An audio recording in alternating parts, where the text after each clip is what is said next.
Hello there. We're here to tell you that we have so much more to offer you now at our Mixed Tees store. Not just t-shirts and hoodies, but we do have plenty of those, and new designs for that matter.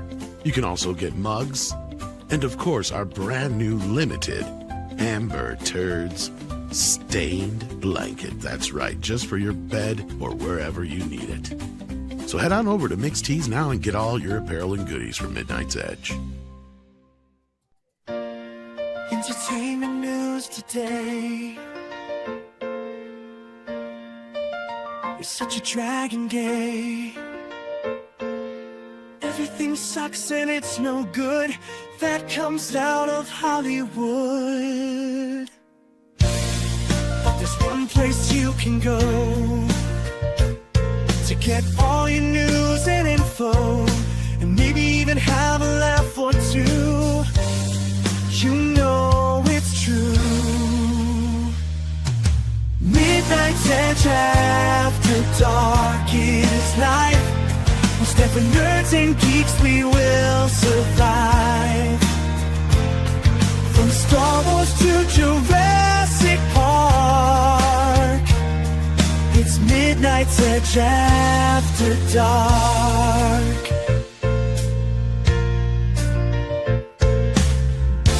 All those bombs and flops, but MEAD never stops. We will keep going through the night as we keep up the culture fight. Midnight's Edge after dark is life. We stand for nerds and geeks, we will survive. From Star Wars to Jurassic Park, it's Midnight's Edge after dark.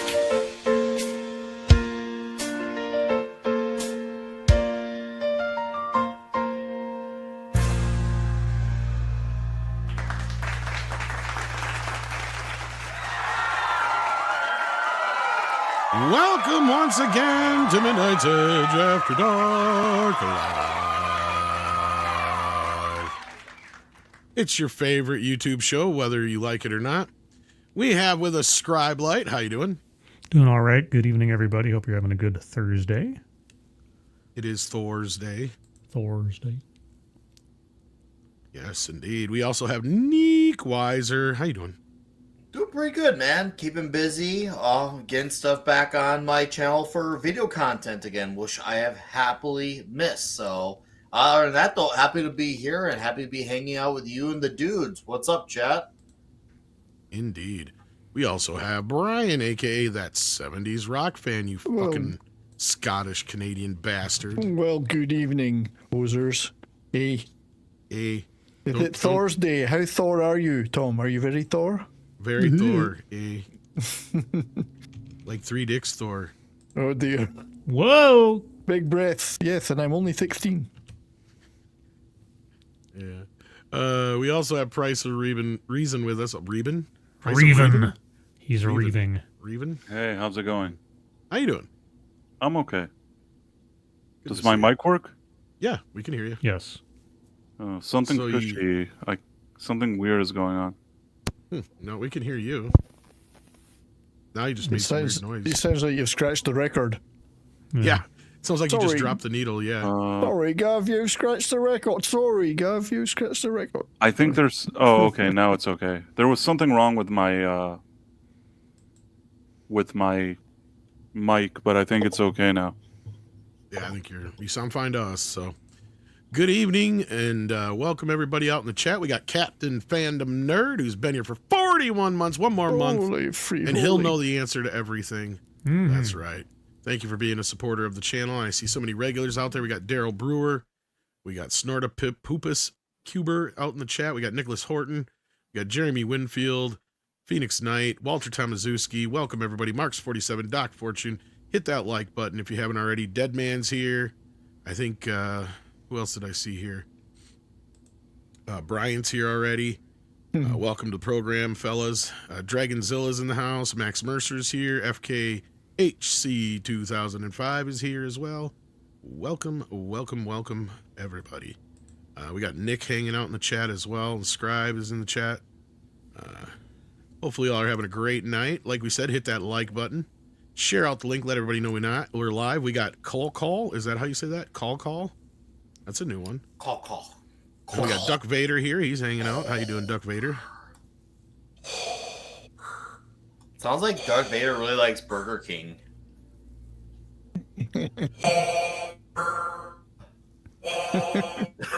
I would like to order the Whopper. It's more like RoboCop than Darth Vader, isn't it? Kind of. Dead or alive, you're coming with me. Burger King. Yeah. It's to the Probably Whopper. take the mix down a little bit, then it's more Darth Vader like. Dead or alive, Yeah. Whopper, you're coming the with me. power of the dark side. If I have Burger King, dead or alive might be the outcome. That's I prefer my Burger King dead. Anyhow. So yes, welcome everybody to the programs. We're gonna talk about some news stuff. Some stuff out in the news. Nudes. We're going to talk about nudes. Why, you got some? Ooh, yeah. Show me. No, you don't want to see that. Are you kidding? Fire! Temptress. Anyway, Anyhow, is there anything happening? Oh, there's a couple things I guess we could talk about. We did get our first look at Peter Dinklage as the Toxic Avenger. Oh, Dinky? yeah. Let's see what Dinky No, it's looks so like. bad. I think one of my favorite comments was like, basically, they made Trauma look good. Yikes. These come from Entertainment Weekly. Toxic. Yeah. What the fuck? That's Dinky? That's Dinky. That's the Dinky man. Wow. That's the He dinker. actually looks like he got taller. No, to they remind had you- to they had to bury the camera to get that angle, didn't they? That's what he's Okay. supposed to look like. Yeah. At least that's the I've cartoon seen version that anyway. figure. Yeah. It's a cool figure. So weird. Dinky, like Dinky is the Toxic Avenger. So basically it's like the toxic midget, basically. He's got Popeye's forearms. Little person. Oh, sorry. No takebacks here. Person of restricted growth. I'll just call him Comics Division for short. But then you'd have to say For the same sure, thing about Culture sorry. Casino too. Oh, They're the that's same height. They And I'm are gonna the same prove height. it next month in Vegas. I'm gonna prove it. I can see why it took forever to sell this damn thing. Yeah, I'm not gonna watch it because life's too short. Well, I mean, I'm sure I'll see it just to make fun of it. This has been completed for some time, hasn't it? Yes, yeah. As I was Yes. just saying, it's been out or it's been done now for 2-3 years. Like they showed it at a Comic-Con event. I don't remember which one it was, but it was like Probably 2 years ago now, or SDCC. whatever it was. Yeah, SDCC, I think it was. But it was a while back. Like it's been done, and they couldn't find a buyer. So now they finally did, and it's getting released unrated. Because that was the other thing too, is I think there was like a PG-13 and an unrated version of it. Yeah, I don't know. It's getting a theatrical release. Yes, it is. Well, they were Yes, going yes. for a PG-13 initially, but then so No trailer yet though. Just stills. Don't think I've I seen thought there a was trailer. I thought there was a teaser or something that showed Was him there in a teaser? silhouette or something. I thought there was. Maybe I'm just filling in the blanks or oh, something. for Toxic Avenger, Yeah. Could be right. yeah, they had like some sort of teaser for it. I think maybe, Yeah. but I think it was just to try and sell it. I know they did announce that this company bought it. I don't know if they actually put out an actual trailer yet, though. I'd have to look again. I don't remember now. Well, you never know. It could be good. Or so bad it's good. Or so bad it's bad. Yeah. Oh yeah, like there's to a say. trailer out. I forgot. Okay. Mhm. Came I out thought a I year remembered ago. seeing some footage for it. Yeah, it was. Even though the it movie well wasn't bad. even bought by anybody yet. No, it was. Yeah, it was just a. There was a fishing expedition. It's the ideal male I'm movie. serious. I'm actually surprised that is Dinky because it looks like he got a leg up for this situation. So, I mean, I remember some of the original movies. He was meant to be £98, but was he meant to be little, or was he just meant to be very skinny? No, it's supposed to be sort of like the an original version Incredible was Hulk kind of thing. Yeah, he was Yeah. scrawny and skinny and small, Right. and then when he transformed, he choice. turned into like the Hulk, basically. Yeah, Right. like Lou That's pretty- Ferrigno Hulk. But yeah, Well, I mean, it could be pretty good. I don't they'll know. probably. I don't know if they'll have Dinky play himself at all, besides in the costume or not. Because I wonder if they'll have just like a normal dude, and then he gets smaller, maybe. Oh, okay. Well, that's turning things upside down. Either way, it's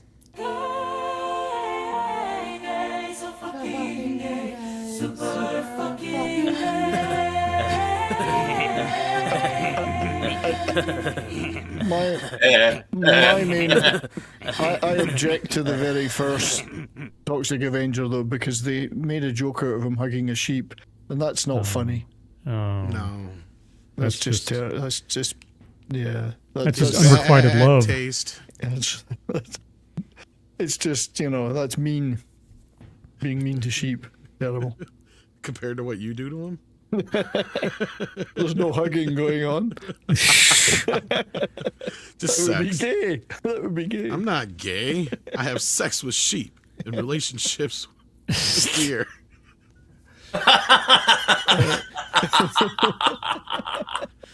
Wow. Anyway, you know, I can't even. I've seen the first 2 or 3 of them, but it was like the 80s. I don't even remember. Well, what's funny is supposedly James Gunn ghost directed the 4th one. If I didn't know He's that. in it.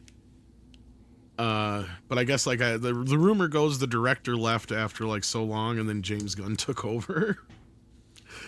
But yeah, for Well, the that 4th was one. The what- 4th one's really dumb. The first like 2 the are all right. The 3rd one's kind of meh, or maybe I'm trying to remember which one. One of the sequels is okay, but then they just kind of start going. They're just wonky. The cartoon is barely based on. It's loosely based on the movie, but it's like all kid oriented. Like he has the Yeah. same origin story, but It's more they just- Captain Planet than it is Toxic Avenger in a lot yeah, of they ways. really, really dumbed it down for kids or whatever you want to call it. As far They as would like have the- to, but they would have to. and by and to dumbed sell down, I mean toys. with the violence and with the nudity and all that business. Yeah, Yeah, sure. everything that makes trauma. Hell, wasn't even Lemmy in the 4th one? I think so. Yeah, I can't remember. Anyhow, now that we're getting the crowd in here, let's see what you guys are talking about. We got some super chats. We got 70s rock fan on the panel and being a member for 46 months. Thank you for that. Patrick 46 Robinson months sends, of pain and suffering. I know, right? Patrick Robinson sends in $4.99. Says, Tom, I bought the double feature of French Connection due to your recommendation of the movie. I paid almost $30 for it. Why is DVD so much? I don't know. Probably because it's hard to come by now. Because it's not been in print since Disney bought Fox. So whatever ones are out there or what's out there, that's probably. I got most the likely why. VHS recently. There you go. It was being given away. Yeah. It was actually Popeye Doyle VHS of sent both. It was both movies on VHS, in fact, in a set. Did you ever pick your feet in Poughkeepsie? Sat on the end of the bed and you picked your feet. Yeah. Yeah, that's one of the reasons why. I know when everybody found out that one version was cut on streaming, everybody went nuts and went and bought it. Tried That's to another buy reason one, why. and Yeah. it got like after a few weeks. It said, "Nah, we're giving up." Luckily, It from what I've sold out. heard, is the new 4K version that's supposedly coming soon will be the original version and will not be cut. So, yeah. Soul Nightmare sends in 5. How you doing, Soul? Says Gunn, Saffron, and Corn Sweat were at WB for presentation. The new trailer is coming soon. Plus, check out Superman Cake the Food Network made. Oh, interesting. Food Network. Superman Cake. See what it says here. As opposed to beefcake. I think this is it. Beefcake. That's so gay, Nick is. Brutus the Barber Beefcake? Oh, Brutus, man, old school. Kind of hard to see, but okay, it's on Instatick. Hard. See. Well, it's on Instatick, and Instatick's a pain in the ass. it won't let you make pictures big. Ooh. So That's what there it she is back said. there. All right. I think there's more. Oh, looks like the Fortress of Solitude and the How do I Superman move? cape. The next picture. From that distance, it looks like a vaginoplasty. I don't even know. A Superman vajayjay. Kind of. That's a deadly vajayjay. Oh, there's The It dog's is. biting the vajayjay. all dogs are horn dogs, so Nah, shoe it's- fits. That looks pretty good. I don't know if I'd eat it, but I'd eat it. you would. You'd eat that vajayjay, wouldn't you? SFX F314 Sabretooth Raptors in the house, and Sadie says hello. Says, I don't see Marvel ever recovering from Endgame ever recovering from this. Endgame was the end of Marvel. It will never reach that height again. Once you destroy fan base, it's over. And Nick has also been here for 38 months. And I guess that's a Amateur. good place yeah, I know, right? 38 months. Nothing. Yeah. Psh. That's a good Jeez. place to get us into our top story of the night, because Sure. things are not looking good for Marvel. Nope. Daredevil's viewership is really low. Really fucking low. Like Agatha low.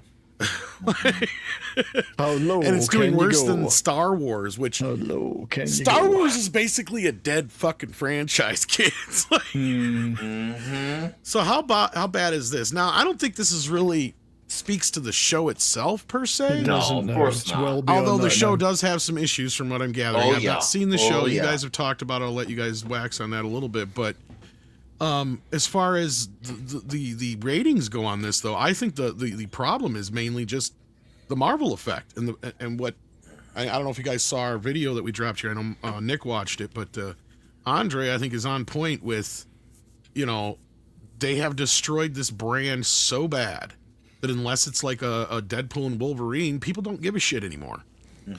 Also, I think that there were times where there was more goodwill when it comes to having subscribers. When you continue to deliver Yeah. Agatha all along and the Acolyte and all this other stuff, even on a Disney Plus level, some people are just like, why are we paying for this? Daredevil is coming out at a time where a lot of these shows have tanked so hard that they have scared off a lot of the viewership, and the movies are not doing well. And if you're, once again, this kind of like correlates to everything, especially when you're trying to and you can make the same connect to DC. When you want to get stuff back on track, you need to start off with the biggest characters first. As much as I love Daredevil, he's got a loyal base. I'm part of that loyal base. He was never the big name that Spider-Man, the X-Men, the Avengers are. Daredevil had a really extremely dedicated, almost cult-like base. Now, obviously, his show did well on Netflix, but that was years after Goodwill was there. It was enough of that to wipe off the stain to make the 2003 Ben Affleck movie be nothing more than a forgotten memory. A generation had come and gone, so it was really a fresh start. This show is coming after the devastation that has been the MCU the last several years, and it's suffering by default for that. And that's unfortunate, but that's going to be the nature of things when you push your fans away with a lot of these shows and movies that are crap and really bogged down in the message. You're going to get that. This was a Daredevil is coming off after a red hot MCU that was putting out hot product after hot product. I think the good will be there to check it out, but because this is coming out when it is coming out from a lack of success, it's bad. Because you got to make sure when you want to get something going or back on track, you got to make sure your other biggest characters do well first. Then you can go on to the B and the C and the D listers. And all we've had outside Spider-Man and Deadpool Wolverine, well, that's it. That's literally it. We haven't solved any of the other characters. This is something that came out in the wrong order of things, in a situation where they're supposedly trying to retool itself. I think it's suffering from two different things. One is that they've still yet to make a case, and it's not just about Marvel, it's about Disney Plus as an overall service. They still haven't made the case to enough people that Disney Plus is worth investing in overall. If your only niche interest is Marvel or Star Wars, it doesn't really feel like it's worth it because the product's bad. But then supposedly Disney Plus is supposed to have more to offer than just two brands. Is anybody watching it for its original family movies or anything, or its classic films? Probably not as much. But the other thing is that, to be completely honest, as much as people are really trying to make this new Daredevil season sound like it's good, it's pretty bland. I got to say, I mean, when I compare it to season 1 of Daredevil, even season 2 back on Netflix, you can see that this is kind of a ramshackle production. Some of the first scenes in the first episode looked like the quality of scenes you'd see in a deleted scene in like a DVD or something. It just looked like it looked out of place. The production, the setting, the feeling of it. Those first 10 minutes or so of the first episode were pretty good because you had some action, you got some dramatic events happening and so on. But it is just slowed to a crawl. Kingpin feels absolutely neutered and quiet. I don't know about the whole his wife is overtaking him kind of thing. It feels like that in places, but the way they always played them off in the Netflix series was kind of like a match set anyway. But he does seem a little bit more subservient than I would have hoped for. He's building to try not to be who he once was. So we gotta be fair in that regard. He's really trying to contain himself. He has convinced himself in his own head that he has changed. Now, obviously, we know better. He hasn't changed. Is he trying to convince himself to believe that he's changed? Of course, but it's one of those things where at the end of the day, you can try no matter how hard you are. All roads are lead back to square one. No, You don't realize that just yet. So this is the fruit of the poison tree, because the whole trying to change himself comes out of the end of Echo, where he was confronted with his sins of the past and everything. So he's effectively neutered by a series that nobody watched or liked, and now he has to crawl his way out of the pit of that character element that didn't have anything to do with Daredevil, didn't have anything to do with season 3 of Daredevil or anything else. And yet they don't really explain that. This is part of the problem, is that they have to sort of sidewise acknowledge that Echo existed, but they don't want to dwell on it, so they're not like trying to rehash. Very briefly. I know. Yeah, they talked about one of them trying to shoot him in the face. He's got the scar in his face and everything. Just for a moment, let's talk about pure numbers. Okay, let's not talk about quality of anything, because this is technically de facto season 4 of Daredevil, right? Yeah. Now I was looking up how it did on Netflix. It's actually doing much better on Disney Plus than it did on Netflix. On Netflix, the first season had, according to this, an average of 4 million viewers. I can't find any numbers for season 2, but then for season 3, here's the funny thing. It says there was a 57% drop-off for season 3. Now, of course, I believe that was season 3 to 1, or it's from 2 to 3? From 2 to 3, but I can't find any numbers for 2, so I don't know if there was a bump up for season 2 or what. Or if there was no change at all or whatever. But on that, going by those numbers, this is doing twice as good as Netflix. But I think the other problem here is that Disney already knew that most of their audience, like over 50% of their subscribers, were adults without children, right? Mm-hmm. But the problem, I think, is they've reached that cap. That's what I think has happened now. There's nobody else who's going to come to this table that isn't already at this table.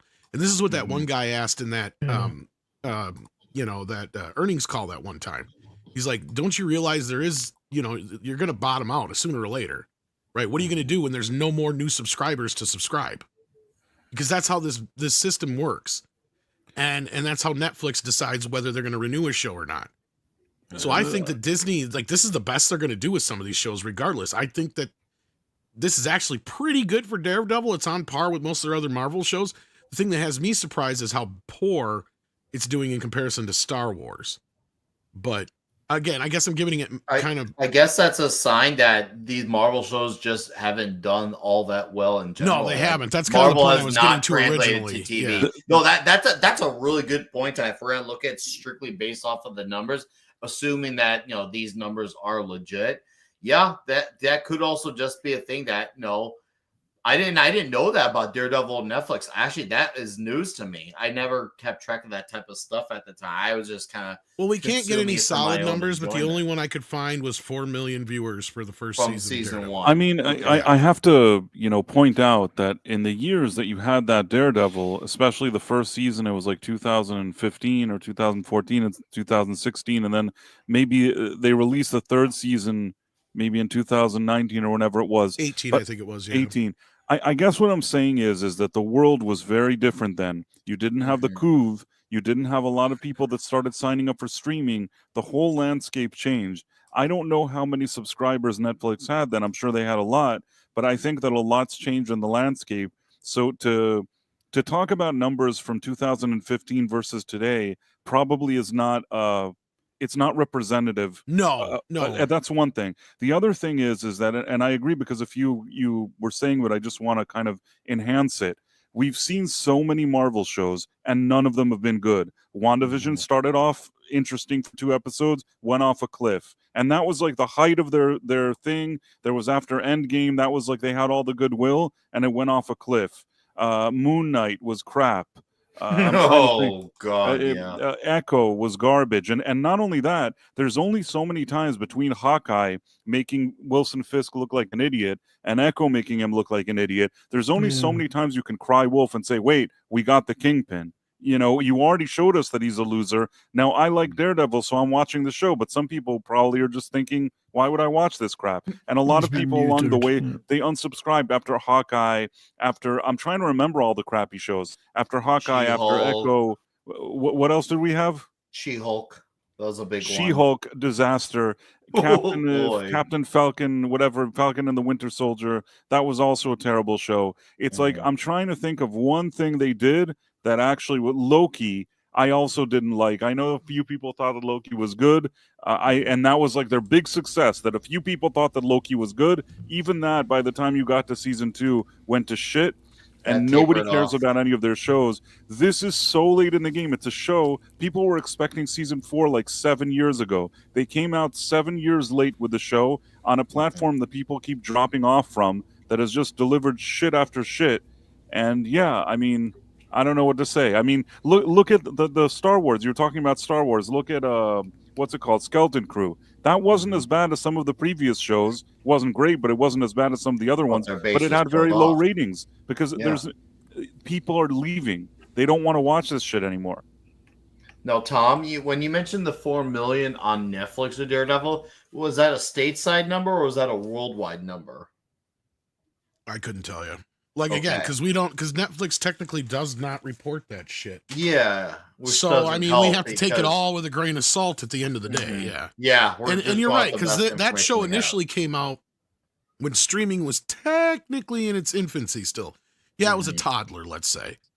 Right. So, like, people were still, I think my overall point is that Marvel on television has never really been that popular outside of Loki. Loki has been the only seemingly breakthrough Marvel show. And the only reason I think that is because it's actually called Loki and you have Loki in the show. Like, those are the two main things that I think has going for it. And women love Loki. And that was an outlier. Tom Hiddleston that was an outlier because even once again, season 1 did well in terms of viewership, but that base did not translate into season 2. Now, I do remember at the time when normies were talking about season 1 of Loki to the very end. I work at a company where I guess you could say I'm surrounded by normies, and that was a show that had a lot of discussion at the time. And then no one talked about the premiere of season 2, the premiere of it. So no one even checked it out. It was just people are checked out, and you bring a great point about the fact that most Marvel live action has not translated well in terms of a viewership outside of Marvel. I think Netflix, X-Men 97 has done better than most of these other shows from what that's insane. That the animated show, damn. Holy crap. Yeah, I think overall, I think it's a problem for Marvel. Oh yeah, because this is going into a movie coming out here in what, a month? What, month and a half? Yeah, because that's the beginning of May, right? Is it? I don't think so. Thunderbolts with an asterisk. Huh? Because we're being inventive. Yep, just as I thought. Comes out May 2nd. Was that a Price of Reason impression, Nick? No, that actually was not. Hey, we should go see the Thunderbolts. And we should talk about it. And maybe, Nick can really comment about it because he likes comic books. And, I just survived listening to that. And then Tom and I can just go off about it from how bad it is on a movie standpoint. Tom, I once ate a pizza with buffalo chicken. It was huge. Add some ranch. Oh, I gave it to my kid. Y'all come back now, you hear? It just seems like Marvel needs a break. Marvel Oh needs God, to yeah, shut like down. Star Wars. It needs to shut down for a while and stop doing anything. Mm-hmm. It'd be one thing Well- if there was a bunch of stuff coming out and they were doing great, but it's a bunch of shit coming out and it is shit. Just make animation. I think they just need to take a break. I think your first point was better, 70s. Outside of Yeah. X-Men 97, they need to take a genuine break, which is obviously something Disney don't have it in them. Like cue the meme where there's that one kid who's holding his face in where he's got the veins popping out. They can't help themselves. They feel like they had to put out something every few months, few weeks in some cases. They don't want to do that. They have that, well, 5 years is a long time now. Shut the fuck up, bitch. No one asked you. We're talking about us, the viewers. Maybe it is a long time. Well, guess what? For us, that shit was yesterday, man. That shit was Wednesday morning. And it took a long time for the stains of Ben Affleck, Daredevil to wipe off the map of Marvel. It took a long time for freaking Batman. 8 years from Batman Robin to Batman Begins. So yeah, you have to have that gap. Whether they want it or not, you need to have that gap. You got to make people miss things. And they don't have a chance to miss it. Yeah, I sometimes feel that possibly people were seduced by the massive success of the first 3 phases of the MCU movies Oh yeah. into thinking that this now was something that that Marvel and its characters, which have been going for a long time, could somehow be translated into massive popular success with the average viewer, whether it be cinema or television. Perhaps it's now reverting back to what it always was. Yes, a number of people are really into it, but it no longer appeals to the wider audience who are not that interested in comics, let's say. Well, they haven't been catering to the wider audience since the end of Endgame, basically, because every movie and property that's come out has had a message to it. They changed over. Feige was in charge of it instead of the story team and everything, and Perlmutter. So, like Guardians of the Galaxy, right? Everybody always brings up this example. It's like, well, here's some characters that nobody, either in the mainstream or really a lot of comic book fans, had any real, idea about, or was a really big idea. But James Gunn was able to take these effectively know-nothing Z-list characters and turn them into something brand new that a lot of people enjoyed. So the idea that you can't take something that the mainstream is not aware of and turn it into a potential mainstream success, I think, is proven, null by that. It's about the quality of the work. It's about the quality of the advertising and the product. And the product has just sucked over and over and over and over again. You could have, I mean, they were thinking about making a Terror Incorporated TV show, which I had no idea about until they decided to cancel it. And I thought, in the right hands, Terror Incorporated could be a massive success with the right crowd. You could get all the people who are into horror into Terror Incorporated real quick if you had the right people making that thing. But I thought you put that character into the hands of the current regime, they're going to screw it up, just like with everything else. So yeah, no, they made too much, too fast, without enough care, without as we've seen, hiring people that have no idea what the property is.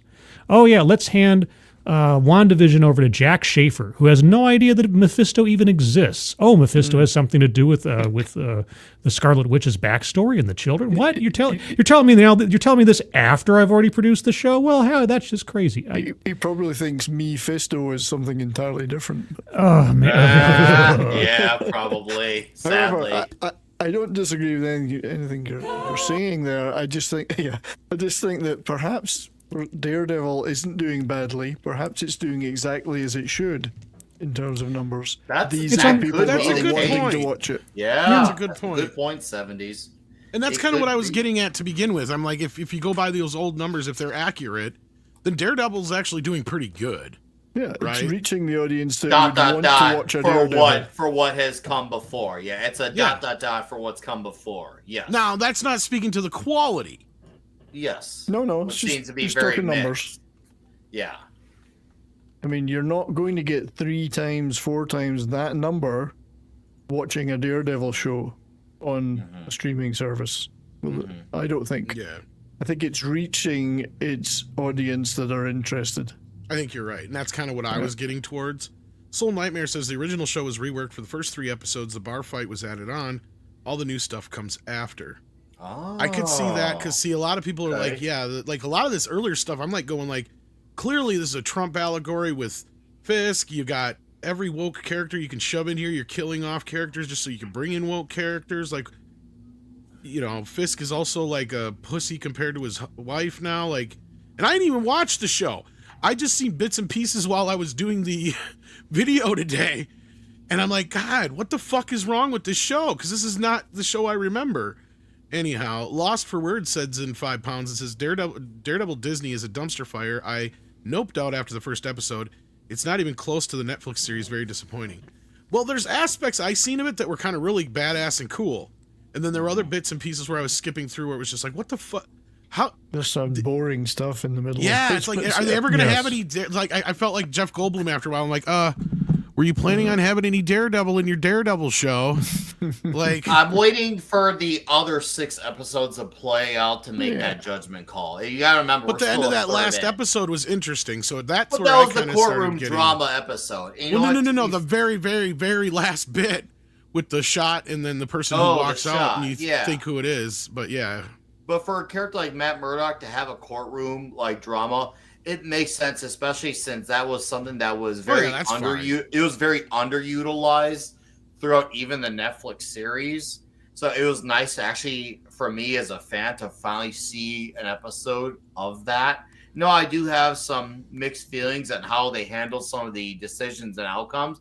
But was I happy to see Matt, you know, actually being on the stand doing all this stuff? Actually, yeah, I was. Now, do I want a whole season of it? Oh, God, no. But am I glad let's just say, am I happy I got my fix? Yes. It's like, okay, I got my fix. I'm happy with the idea. Now let's get back on the action now. Now that we're 3 episodes in, and if this is the episode where it's let's just say the calm before the storm, I think people can reappreciate the episode in that greater picture if it's that one. Because if you look at even the Netflix episodes, there were some pretty quiet episodes later on in the first season. And before you know it, when it was... If the script is absorbing, that's okay. Yeah. That's a good there were script. some episodes where not a whole lot, if anything, was going on, but after that, it would level out for the following episode. So I feel like that argument for me is a bit premature. Now, if it goes 2 straight episodes and it's all talking, well, we're going to be having a bit of a problem here. Talking is okay if it's good talking, if it's well written and it's dramatic and there's. But with Daredevil, you got to have at least a little bit of superheroism. Yeah. Yeah, but I mean, it's got to be balanced. I mean, if you had a balance between courtroom drama and a little bit of Daredevil stuff here and there, if you kind of combined like, you know, L.A. Law with Mantis or something, then sure, that makes some sense as long as it's relatively well balanced. I didn't mind. The question is the talking adding to the advancement of the story and the characters, or does it feel like filler? That's the thing. And sometimes you can feel when a scene goes too long in the talking, like we have the information we need, or this isn't adding anything, or this feels like we're just here to take up time. That's what I felt like it was happening in the first couple of episodes. Is there were some scenes of talking like, okay, I like seeing the sort of the diner showdown between Matt Murdock and Kingpin. That was kind of neat. But I was also like, okay, where is this taking us? Is any of these jibes of each other really meaning anything? And there were other scenes throughout with little like interactions and things. It just felt like maybe this was, as somebody mentioned in the chat, maybe the first 3 episodes are sort of the fixer episodes before we get to the brand new stuff where they had to kind of retrofit everything from the previous production to the new one. So maybe that'll work, maybe. But the problem is, it's like. Confirmed? I don't know. I mean, I'll stipulate it for the sake of argument that let's say the first 3 episodes are kind of the that's what they had to keep in order to keep the whole story kind of kept together. But now after this last episode, we'll start getting into the new stuff. I still don't think that makes a cohesive narrative, and it certainly doesn't give me a whole lot of hope to want to watch the other episodes if the introduction is so kind of janky feeling. But you know. Because if that's the case, I mean, I don't personally. Once again, it's for me a bit premature to tell if there's something that was or was not retooled. Something I think maybe rewatches are going to be the decider on that once I have the whole picture. So it's hard to tell what wasn't. Now, if I can confirm one thing is a leftover from the previous show, well, I guess we could say two things. One is the addition of Kirsten McDuffie. I will say her character is. I wouldn't say she's great, but she's better in the show than she was in the horrific Mark Waid run. She's tolerable at best. She's not. Which one is she? She works for Murdoch and McDuffie alongside Matt. Oh, right. Okay. Yeah. She's fine. I do like that she was being a wingman for Matt because that's a good bro moment to be looking out for a dude, help him get a girl. I can respect that mentality. That's some true friend type of shit. Now. The Kirsten in the comics, oh boy, you want to talk about 10 levels of insufferable horseshittery, dude? Man, well, the two basically a Kirsten. I guess we can make the argument it's a Kirsten McDuffie by name only, outside the fact that they are both in the legal process. Well, I don't know the character from the comics, but of the two characters that were completely shoehorned into this were Cherry and McDuffie because they came out of nowhere and were suddenly like best friends with Matt and like he's all their confidants and everything. You're ass, so it makes sense. Yeah, I know, but it just felt so after everything that'd been established and all the extra characters that had been established in the previous series. I just thought, who are these guys? What's their connection? I kept thinking, was Clark Johnson in season 1 through 3 of Daredevil somewhere? I don't remember because Clark Johnson's a great actor and director. He was in Homicide and The Wire. He did The Shield. And when I saw him, I was like, oh, Clark Johnson. He was originally supposed to direct these episodes, but he was dropped for somebody else, which was kind of interesting in the behind-the-scenes stuff. But anyway. Yeah, I guess we're going to find out, Scribe. I'm curious to see I know. where this I know. is Well, gonna go. I'm watching it. I'm watching it to see. I'm more morbidly curious than anything else, but I can understand why people, between the failures that Marvel has had over the years and the fact that Disney Plus has not sold itself as someplace even Marvel fans would want to watch. Faith in the franchise has fallen off. Subscription numbers have fallen off for Disney Plus. Daredevil came out at probably the worst possible time under not shady, but I mean like janky circumstances because of the production. And so everybody's kind of waiting and seeing, is it worth watching? They should have released this. I forget who said it. I think it was Chato on the show the other day. They should have released a toned down version on ABC or Hulu or something and said, for the mature edition, you got to go over to Disney Plus or something. But yeah, that makes more sense, especially with the amount of money they're spending on these shows. Let's see what you guys are saying after there. Okay, we got this one. We got Lost for Words, who says Daredevil Disney is a dumpster fire. I noped out. We got that one. JJ Gosling says Disney Plus is dead in the water. Make it a channel on Hulu and accept defeat. Oh, and fire Iger, preferably out of canon. Well, problem is he'll be done next year anyway if we believe him. SFX F314 Sabretooth Raptor says they reached the point of diminishing returns. There are so many there are only so many lightning in a bottle moments before it's empty. Yeah, rather than drain the ocean. Rather watch Drain the Ocean. There you go. Six says Price's Nick's impression is better than my Australian accent. Well, it's true. It's just like I don't think it's supposed to be better. It's just fun to do. Tommy Kangaroo down sport. You just sound the same no matter what. SFX F314 Sabretooth Raptor sends a 10 and says rather watch Affleck's Daredevil than Acolyte. Agatha, Eternals, Captain 4. Clark's Kingpin was masterful. He was sad good. loss of a great actor. Acknowledge DD has issues. At least it has a story unlike the Sun. Well, I wonder how many people have actually seen the director's cut. The director's cut is so much better than the other one. If they only would have got rid of that stupid scene in the park, it would have been perfect. Oh, dude. That scene, that's one of those scenes where you could take a good movie and you bring it down to average. It is a very horrific scene. The fact that they had him fight in a park, a children's park like that.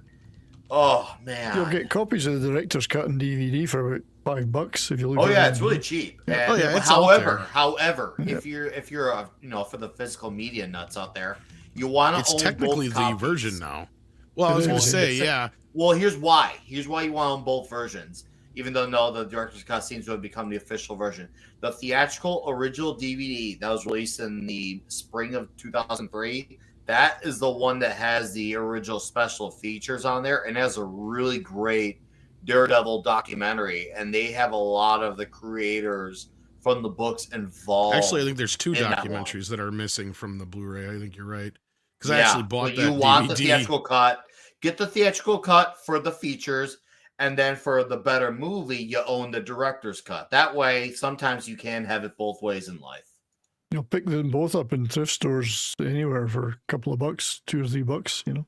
Yep. Well, I had to rebuy the original theatrical version because I don't know what the hell ever happened to mine. And I just had the Blu-ray, for the longest time, I only had the DVD of the director's cut, but that didn't have any special features, really. Nope. And then I got the Blu-ray, which had some of the special features carried over. But like Nick said, I think the 2-hour-long documentaries are gone. One of which let me get is it. the I amazing actually one, have yeah. my theatrical cut copy on me. Let me go get it. So people want to reference. I could care less if they put the theatrical cut on 4K or 4K or Blu-ray, but yeah, because the director's cut, that's one of those ones that it's the definitive version as far as I'm concerned. But I still wish I could cut that bit out. I should watch it again and see if story-wise you could. I wonder if you can story-wise though. I don't know. You could just rip it to disc and then get your video editing program and cut it out. I know, but I mean, does it work story-wise still? I know. That's my problem. I got to remember, is that like the first or second time they meet up, or what happens in that scene? That does it have any? Yeah. Whoops. Meant to make you big. Oh. Yeah, that's the one I got too. Yep. Got it for like $4. Yep. Cut a clip of her from Daredevil You're or muted. Deadpool and Wolverine. You're muted. Oh, this is the one that has the bonus features, and it's worth it alone for this.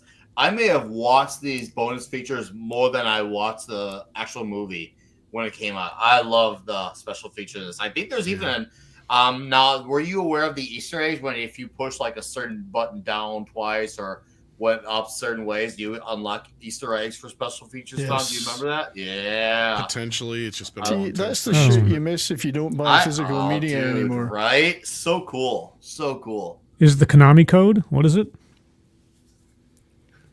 Konami code? Up, down, left, right, A, B, A, B. Oh, yeah. And was it that deep of a cut? Okay, sorry.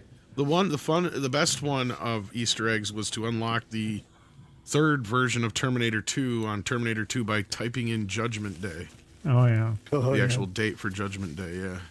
You get any of the deluxe 07/27/97 or something like that? If you get any of the deluxe Monty Python discs, especially the Blu-rays of old, DVDs of old, packed full of Easter eggs. Those discs were the best. So I much wonder if they stuff on them. translated those over to the Blu-rays, because I got Some of them they big didn't. Blu-ray No. set. No, they didn't. They cut some of that stuff. Oh, that sucks. And then we got Connor Dorian sends in 5 and says, apparently Jon Favreau may be making Mickey Mouse Cinematic Universe. I don't know if this is true. I was going to say, I've heard he's got Steamboat Willie. Yeah.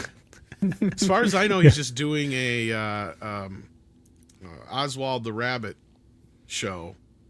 I think that's what everybody was misinterpreting, but I could be wrong. But I haven't heard anything Cinematic else since. Universe. What would that even be?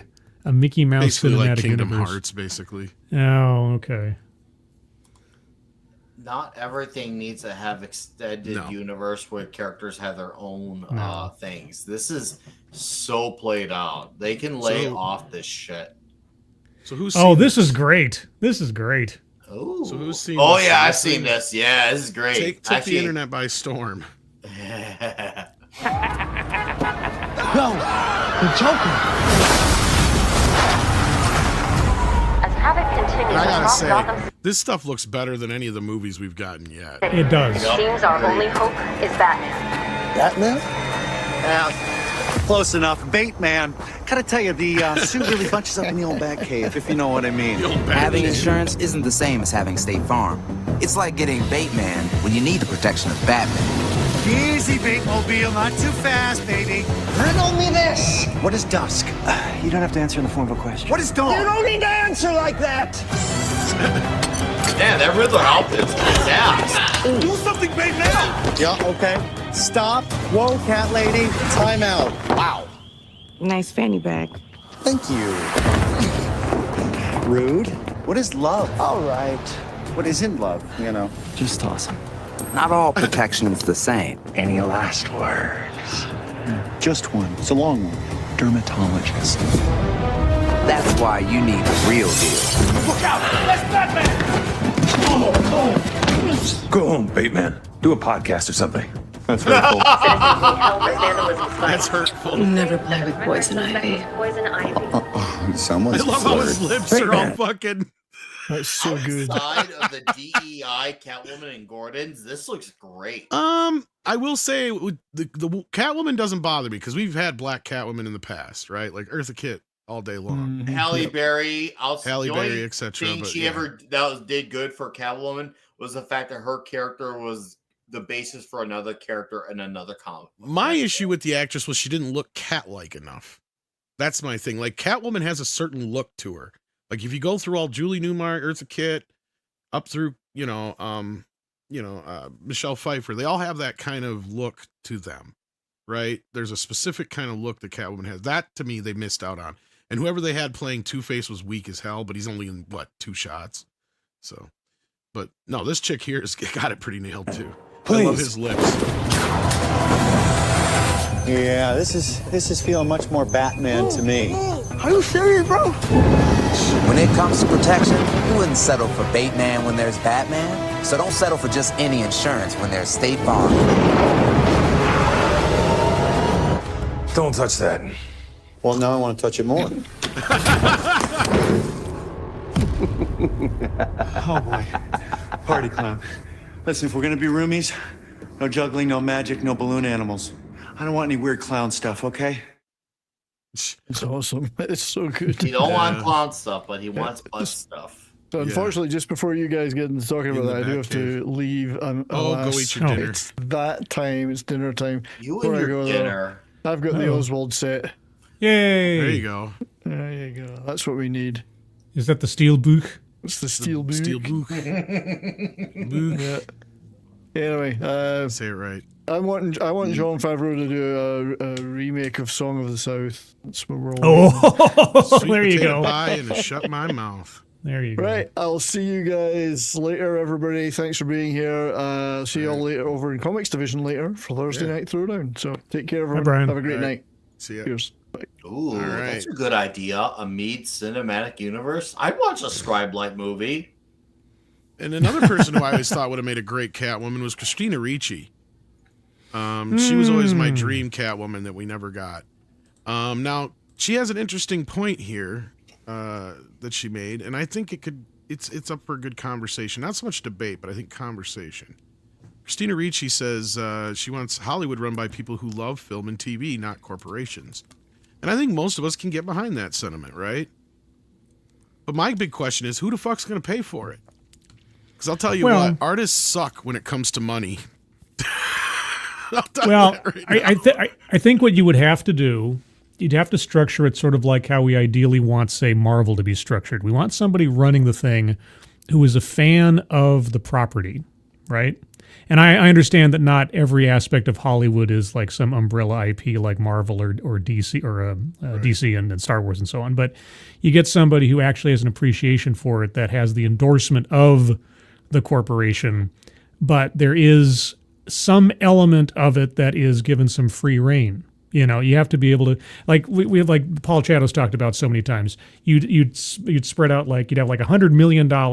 You'd make $10 million movies. Some would be a hit, some wouldn't. You take the loss on the ones that wouldn't, but the ones that bank off, there you go. You have to have that kind of mentality again and put it in the hands of people that actually have an appreciation for Hollywood and movies and TV, without necessarily having to be always on with making back the budget and everything else. My issue is, I think, with this is, I see what your point is, and I agree with you. But the other side of this is, I don't think they'd ever make anything that would be very marketable. And I highly doubt most people would make like comic book movies or anything like that that actually make any money, or a lot of the stuff that we as fans necessarily want to see. Because she's not saying fans of IP. She's saying she wants people who love film and television, not corporations, to run Hollywood, which is all fine and dandy. if you want everything to come out like Bros and fucking shit like that. You know what I mean? Like, even stuff that she's in, I don't think would get made half the time, like Wednesday and stuff like that. And that's just me, because I know how artists are, and they're all artsy fartsy, and they want to do their own thing, and the last thing they want to do is, you know, like Marvel movies and shit, right? I'm just saying. Over the last several years, has anything other than franchise properties been given a chance to thrive at the box office? That's a very good point. But to your other point, though, is sometimes the things that allow, like the other side of that is true. You can make a bunch of $10 million or $5 million movies and hope one big hits big, and that'll cover anything you lose. But sometimes you need those big tentpole films to be able to afford to make a bunch of those $10, $20 million movies. Does that make sense too? So to me, I think it kind of goes both ways. I think we need to find a good balance. I think that's kind of what you're saying as well. We're lacking in it. I think there is. I think there's a good balance that needs to be struck here. And, you know, the reason that like George Lucas and Steven Spielberg and Martin Scorsese and all those guys back in the day were able to thrive is because the corporations that got involved were like, look, we don't know anything about making movies. Right. And a good example of this is the Offer, because that's a good example of it, because that was Gulf and Western owning Paramount. And what they did is they hired Robert Evans to run their movie department. And that guy loved film. He grew up in film. He wanted to make movies for people who loved movies, which he made a lot of movies that made a lot of money, but he made a lot of stinkers too. Right. Because he went with his gut on certain things. And there was so many times when you watch that show, and it's so true, the Gulf and Western was going to dump Paramount because it was nothing but a money pit. Right. So like, I mean, I could see it happening where like, if you listen too much to the artists, you're going to run into too much shit like, you know, Brokeback Mountain and crap like that all the time coming out and never get any decent films. Right. Like that's where I think the problem is. I'm not saying some of those movies aren't decent, but you know what? Sometimes you got to put the popcorn movies in the theater too. Right. The kids want to go see a Garfield movie, or, you know, sometimes I want to go see. Not a bad idea, because when you have people invested in those bigger movies, you can hopefully you find some way to make that trickle effect down to these smaller movies, whether it's propping up a certain actor or a certain director. That's the thing. We don't have the names now. We don't have rock star names, because back then, like if someone's tackling an original project, you had a right name involved, whether it's the actor or the director, to sell a movie, because it wasn't an IP, but they were the name was what brought in the audience. We don't have those names to bring those in. I would love to have those names. Like even when you look at the first John Wick, its numbers were small, even though Keanu Reeves was in a bit of a slump of his career, and then it ended up succeeding, and then it put him back on the map. That's the thing. They gotta take those types of would risks those again. type of movies even exist though? That's another great question, because that's the thing I'm trying to say here is a lot of these people that are artists and that quote unquote love film, that they see fit is the type of crap that isn't John Wick, right? And that's fine. You have a place for both in the world, not this everything needs to be. Well, that's my argument, an I IP. guess, that you do kind of need a corporate entity in there to say, what are you doing that's making us money? Right? Like you may want to do, you know, how do I put this? Because, you know, the masses, they may need certain things from time to time, but you want to give them what they want from time to time as well, right? Yeah. So, you know, and a lot of these people are going to be like, well, fuck them. I'm going to give them what they need, not what they want, right? And that's kind of what got us here in the first place. See, that's my issue with what she's saying is like, was it really the corporations behind this that pushed this woke bullshit, or was it the actors and activists and writers and directors? Because as we're starting to see a divide, right, going on, I'm still seeing the resistance coming more from the creative side of things, if that makes sense. So I don't know. Sometimes you got to be able to make money too. That's my point. Well, there was always kind of a push-pull relationship between certain key figures in management and certain stars that were on board with it for their virtue signaling and everything. And then of course a lot of people, they didn't want to get in the way or be the one to be the guy who was on the outs with the right. philosophy. So it's kind of a mixed bag, but everybody who argued with it or might resist it otherwise kept their head down because it was the main line, and that's what was getting the money in the budget. So. But then again, through BlackRock and all that other kind of crap, it was coming through the corporate side as well. So, you know, there is that aspect as well. I'm not See, I'm not totally for a corporation having all this say too, because art for art's sake, right? Like, I mean, you got to have something come through, or it's just going to be the McDonaldization of things, which is what my initial problem was before the woke. But yeah, I mean, it is an interesting topic, and I think we need to get. I think the biggest problem is, and I think Paul Chatto and I talked about this the other morning, was the biggest problem right now in Hollywood is you have a lot of these people, the creatives, who've not seen anything past like 1985. Yep. Oh, yeah. And it shows, especially when they're constantly trying to revive things from around that time. Like, hey, let's remake this. Let's reboot that. Let's do a sequel to that. Or we know for a fact when you have like people inside Disney who have never even seen all the original classic films. Yep. And I'm not talking about all the Disney films in general. I'm talking about the classic animated films, right? The original OGs. Yeah, I get you. Cinderella, Snow White, and the Seven Dwarfs, because that's the only title it'll ever have. Pinocchio and all that Stuff business, like that. yeah. Pinocchio, yeah. I agree. You have people who don't understand these businesses being in these businesses. Yeah, unfortunately, it's tough to kind of call them creative now, because what are they really creating? That's the Yeah, problem. right. Executives, I guess, whatever. I don't know the term. So, I mean, I guess then my next question would be, who are these so-called people that we are going to put in charge of this who love film and television? Are we talking like, 20-year-old intern guy who has only seen TikTok videos his whole life? Or are we talking like Martin Scorsese? Well, it'd be one thing if they brought in I understand when they try to get like a YouTuber or a big popular Instagrammer. I get why, because they've always kind of done things like that. Oh, hey, look, so and so is a big wrestler in wrestling. Maybe we could try to translate a portion of that audience to turn over to this movie. So, except that it seems like they've done a horrific job with that on social media. At least with some other ideas they've tried, like wrestlers. There's been a little bit better of a turnover. Not always, though. I mean, there's times some of those guys had their bumps, too. But there was at least sometimes there was an attempt to succeed at that. Whereas bringing in the YouTubers and the TikTokers has not really worked at all. Yeah, I mean, that's my biggest issue. And I mean, when you haven't seen any of these original films, who are the creative people that are making these decisions? That's my biggest question, because I always thought it was kind of weird that directors didn't eventually would how people would generally graduate or retire from one thing to another, because usually the people who end up running studios, generally it used to be producers, would eventually get pushed into that role. I'm surprised that they didn't start to bring in directors more so, but that might be why. But that's the problem with a lot of these new producers. They're the same crop we're talking about, where they haven't seen anything older than themselves in most cases, because everything else is too old-timey. But anyway. So I just thought it was kind of an interesting topic for today. Other than that, was there anything else you guys wanted to talk about? And Price, you've been kind of quiet on this subject. You didn't really say much at all.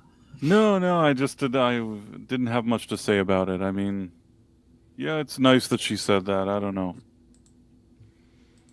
What else is she going to say? She going to start her own studio? I mean, fine. I mean, the intentions are good. It doesn't come from a bad place. And yeah, when I was young, I saw her in movies and stuff. Is she just sick of, does it say in the article that she's just sick of corporations and executives being involved and having non-creatives in there? I mean, I don't know what the context was of her making that statement, but she was in Sleepy Hollow, right? Yep, with Tim Burton. I liked her in Sleepy Hollow. That was a good movie. Tim Burton at least then, and I guess still has the leverage of his past to bank on to be able to do what he wants to do for the most part. So there aren't a whole lot of directors left that can do that. The best she ever looked was in Sleepy Hollow. What, not Black Snake Moan? Okay. I think she looked the best in Sleepy Hollow. Well, I guess it depends on your taste. Jen is gifted 5 memberships. Thank you for that, Jen. And I'm into that old school type of look. Yeah. Did you ever see the movie with her and Eon? And I did not tell you to leave 6. Don't even go out and put that shit out there. Ion Gruffle. Do you remember that guy? There was a movie, some movie with her. It was like a spooky movie.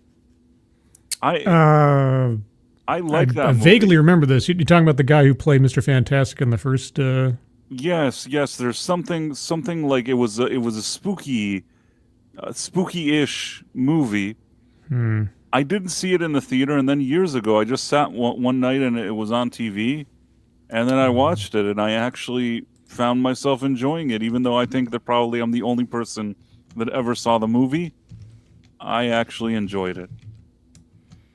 I'd have to look it up. Nick's going skiing. It looks like it. In some 80s movie, no less. He's going to challenge John Cusack for the girl. John Cusack. I'm going to challenge him for the pizza. I don't need the girl. I just want. Actually, I was going to say he looks more like the guy that would challenge Johnny Lawrence. It's a badge of honor. Because right wasn't there. he in one of those too? He was in Better Off Dead, wasn't he? Wasn't Zapka in that one? He's in one of the ski movies. I can't remember. I couldn't tell you. No, I don't want to. I was gonna say, I think that's the guy that his girlfriend gets with, wasn't it? Or is that another one I was thinking of? And then he was in the other one. I don't know. Oh, okay. People are saying it was called The Gathering, the movie that I said. Nobody saw this except for me. The Gathering. Okay. Gathering. I enjoyed The Gathering. I don't know why I enjoyed it. I couldn't even tell you what it was about. I remember that it was like spooky. And I watched it in the middle of the night. And it had Christina Ricci in it. And even Ion Gruffled was fine in it. Who is Ian Gruffled? Ian Gruffled. He's the guy who played Mr. Fantastic in the original Fantastic Four movies. I don't know how to even say, like, I used to think his name was Ian Gruffled, and then people are like, no, it's Ion or Eon. I don't know. Who knows? Ewan Gruffled. He was a better Mr. Fantastic than Pedro Pascal. By far. We don't even need to see the new movie yet to know that. No, and they're like the same age. They're like the same age. They could have just brought him. They could have just brought all those people. Once I saw what they did, I'm like, you know what? You could have just brought the original cast and just made a movie, and that probably would have been better. Is it sad that it still could have been, as don't get me wrong, having Pedro Pascal involved in the movie as not Richards, is it said that it still could have been so much worse? And I had such low expectations. I thought we were gonna get like, I don't know, like an Ezra Miller type of guy, but with blonde hair playing Johnny Storm. I thought we were gonna get like Lizzo. No, previous year Lizzo, not current year Lizzo, being like the Thing. I thought we were gonna get, I don't know, RuPaul from RuPaul's Drag Race being Sue Storm. That was where my expectations were gonna be with the F4. But somehow we got a not complete shit, but definitely not really good either. That's how low my expectations were. I must have really exaggerated because I thought they were going to just go all in. Like, you thought we DEI'd before? Well, we're going to DEI harder than ever. And somehow they didn't. I don't know. All I know is that Jessica Alba still looks good, and Chris Evans can certainly play Johnny Storm. And he's dead now. They killed him off. He's dead. Right. That was dumb. I wouldn't have killed him off. But what's his name? Ian Griffith, whatever, could have been Mr. Fantastic. And then, like I said, they could do a CGI thing and let Michael Chiklis voice him, because Michael Chiklis can still do the voice probably fine, and they'll just have, the Thing to be CGI, and that would have been perfectly fine. You do one movie, and then you bring them into the main universe, or whatever it is you want to do. You bring them into the Prime universe, or I don't even know what's going on with the multiverse, but maybe there was a way to incorporate them just as is. Just make one movie that's not shit with them. It would have been fine. The casting wasn't the problem with them. Just give them a decent script. I would have preferred that. Pedro Pascal doesn't seem like Mr. Fantastic. I have nothing against Vanessa Kirby, but I'm not sold on her either. The guy that cooks sauce in the kitchen doesn't sound or look like a Thing. I mean, yes, it's CGI, but he doesn't give me Thing vibes. And yeah, their Johnny Storm I'm also kind of suspicious about. They failed miserably. It looks like shit, that trailer. I'm Price of Reason, and I don't like something. You know, people keep telling me I don't like stuff. Now I feel bad. You know, somebody commented on a video of mine today, and he's like, "You don't like anything. You don't like anything." It's like, you know, that's your I MO, want to right? like stuff. That's people don't get me. I do want to like stuff. Well, I know there's one exception to that rule. I mean, and I already kind of proved this. Tom, if you want to bring that up real quick. Sure. Yeah. So Novocaine, starring Price of Reason. I didn't hate this. I think it was one of the first times I heard a movie review where he's kind of like, "Oh, it's pretty good. I kind of enjoyed it," and everything. I was like, "Oh, okay, great. That deserves a commemoration." Yeah, and the person that wrote that I hate everything responded to my review of this movie where I said I actually thought it was okay, and he's like, "You don't like anything." I'm like, "No, I actually, if you look at my reviews, even movies that sometimes like I heavily criticize, I'll give them passing grades in some cases." So I think I'm a very fair reviewer. Super fair. Some say he's the fairest reviewer. They just don't know it yet. But when your kids are gonna love him. He's the fairest of them all. He's the fairest of them all. Yes, he's the fairest of them all. Yeah, I hear the same criticism for what's that one guy? What's his name? The British guy. I hear apparently he doesn't like anything here. I'm like, so who likes things less? The British Which guy? British guy? Now I'm curious. There's a lot of British guys. Are you talking about Mega Geek? No, Disparu. I don't watch his stuff. Oh. I hear he hates literally everything. Now that's just what I'm hearing. I could be wrong. No, I don't think he hates everything. He just ends up having to watch a bunch of stuff that ends up sucking. Hater.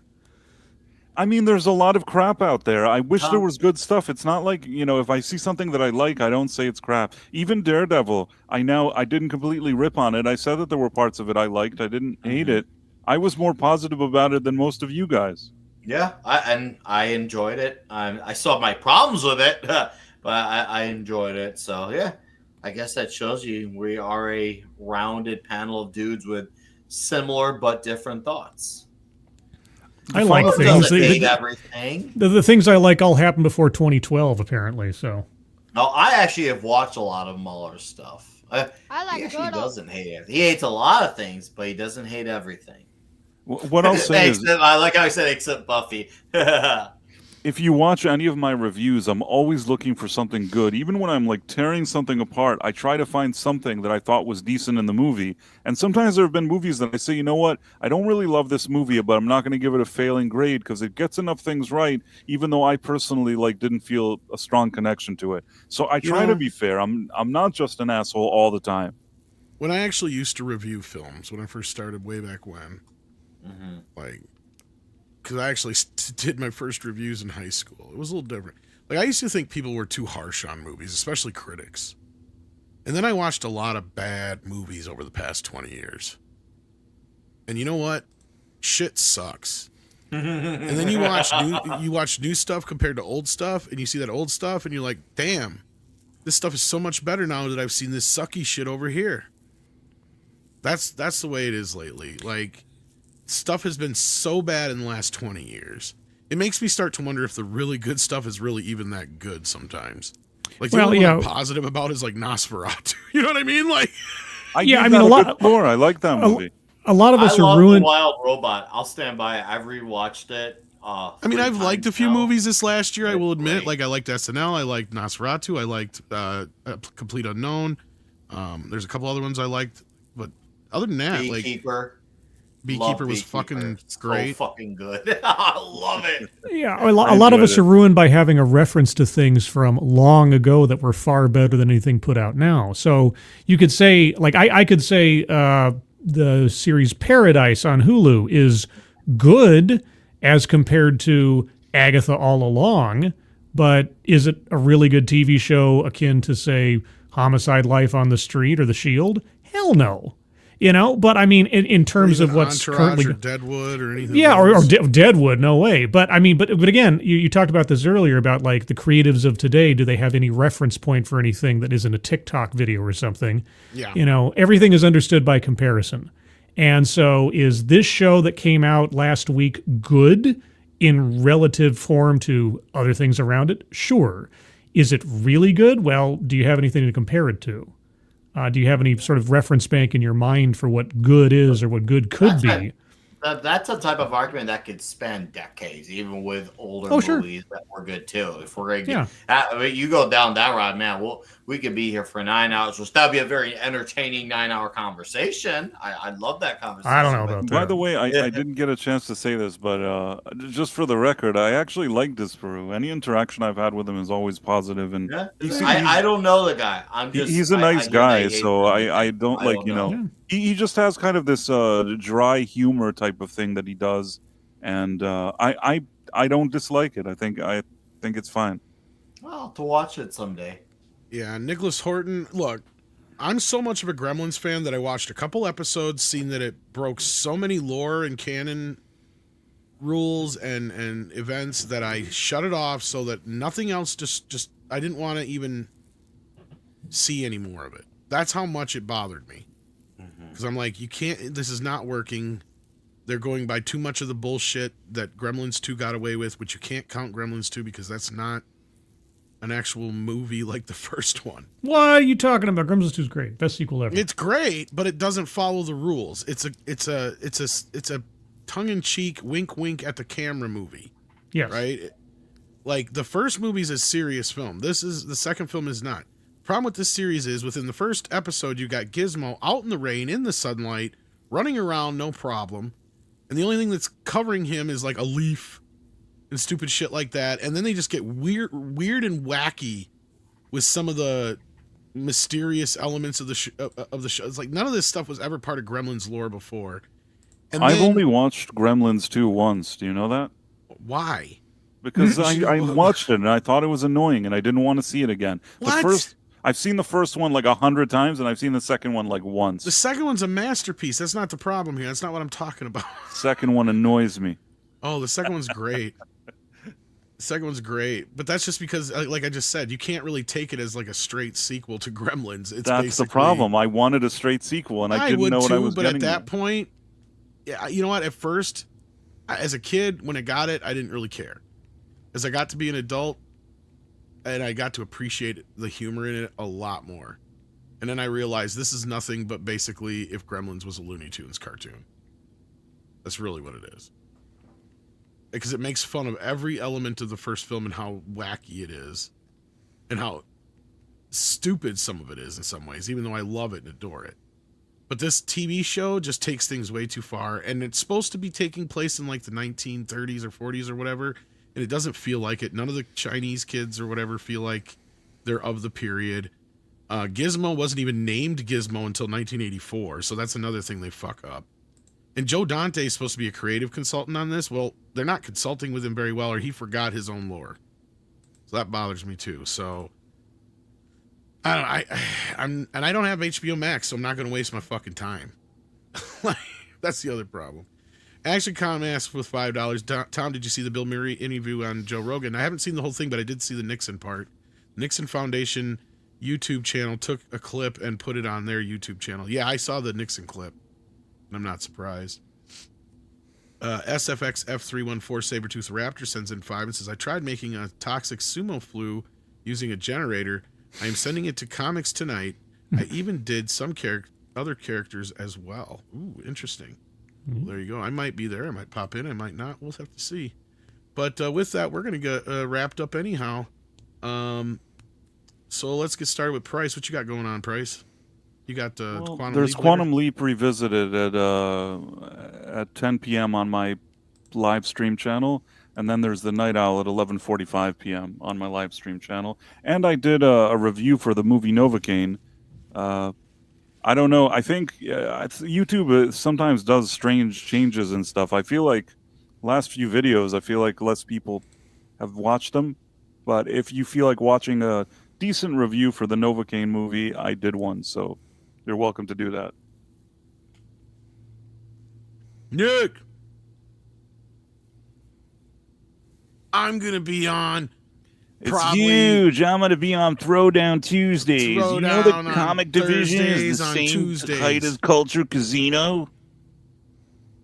Hey, Huge, man. I'm eating some beefaroni right now, Tom. I don't eat that crap. You even said that. I'm eating some beefaroni by Chef Boyardee. I'm going to be on Comics Division's channel. It'll be huge. All right. Describe what you got going on. Well, in about half an hour, I've got Ted Excellence, and tonight's topic, I'm sure you all find very interesting, the secret superpowers of the menstrual cycle. And in fact, this will be the second such TED Talk that I've looked at before. I once looked at, I did one of the things that TEDx people like to do. They like to say, my fill in the blank is a superpower, like my laziness is a superpower, or my disability is a superpower. I did a whole month a couple years ago of just TEDx talks that said something was a superpower, and one of them was my menstrual cycle is a superpower. This is a different lady making apparently a similar argument, and so yeah, it's a sequel. Superflow 2, The Return. But anyway, that'll be tonight about half an hour. So if you're curious, we'll have TEDx Bingo.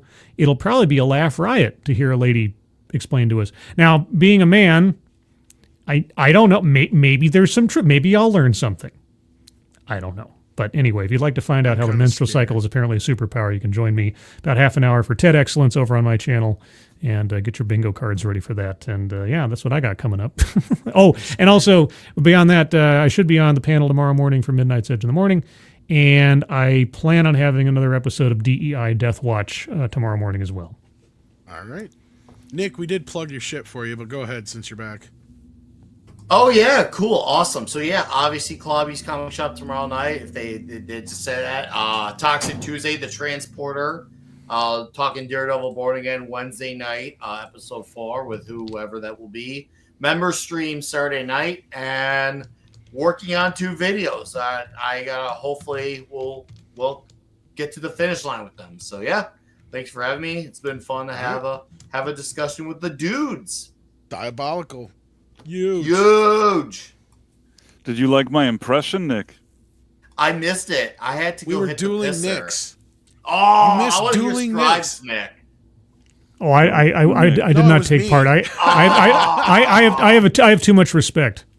Oh, I would not been offended. I would have loved it. No, I was like trying to do it at the same time as Price. We're like, yeah, we're going to be on with Comics Division and the boys later. It's going to be huge. It's going to be toxic. It's going to be diabolical. Diabolical. Yeah. That's great. Throwdown Thursday. Throwdown on Thursday. Tuesday throwdown on Thursdays. By the way, Tom, you know that today I discovered something crazy. You probably have told me this before, but I only realized it today. There was a TV series, a live-action TV series of RoboCop in 1994. Yep. Yeah, and I watched the first episode today. Uh-huh. I was just shocked that I didn't know that such a thing existed. I don't know how I felt about it either. I felt weird watching it. Well, what's weirder yet is the original episode, the pilot episode, is written by the original writers, and that's probably what they would have done for a sequel.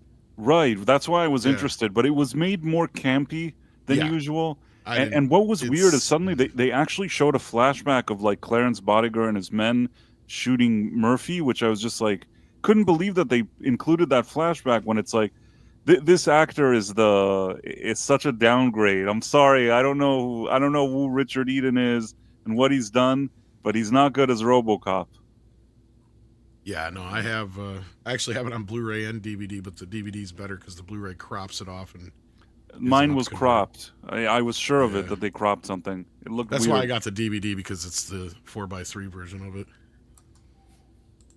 But yeah, though there's a couple actually. Prime Directives was another kind of backdoor pilot or whatever you want to call it, or not a backdoor pilot, but a attempt at a pilot they did like 4 movies, and it was supposed to be a TV show. Was that RoboCop? What was that? Yeah. It's like 4 TV movies from Sci-Fi. It's even after. It's later than that. It was like 2000. Is it better than the series that I just watched today? Yeah. In that respect, yes. But I mean, is it very good?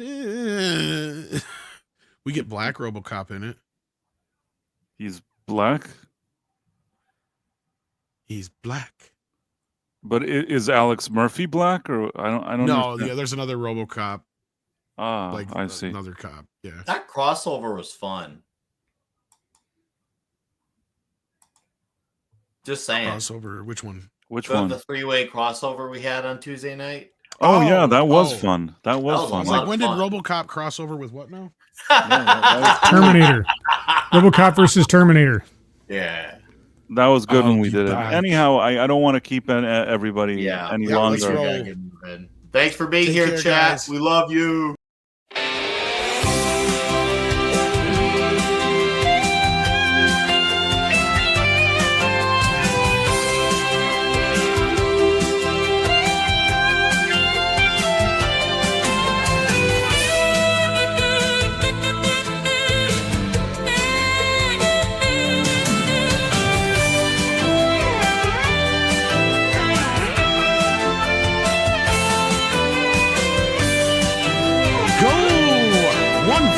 No sends in 20 Mexican dollars to say play RoboCop Rogue City. Game is really good. I have it. I've played it. I hate first-person games though, but yeah. Other than that, the story part seems interesting. Available now for the first time ever on DVD from Midnight's Edge After Dark Productions.